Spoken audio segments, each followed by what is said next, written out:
Getting on the freeway can feel intimidating, but with the right steps, you'll merge like a pro. Let's break it down.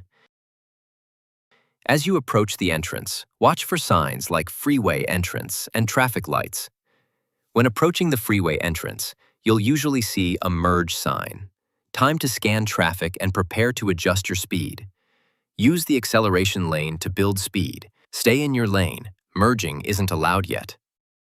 Turn on your signal and match your speed to traffic. Check your mirrors and blind spot. Match the speed around you. Slowing down can be dangerous. When you're getting ready to exit the freeway, make sure you have enough time to move into the exit lane. Keep moving at the speed of traffic until you are fully on the exit ramp. And then slow down smoothly to the speed limit.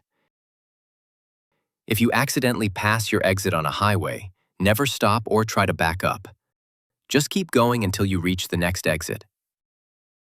Want more tips like this? Follow us for simple, real-life driving help.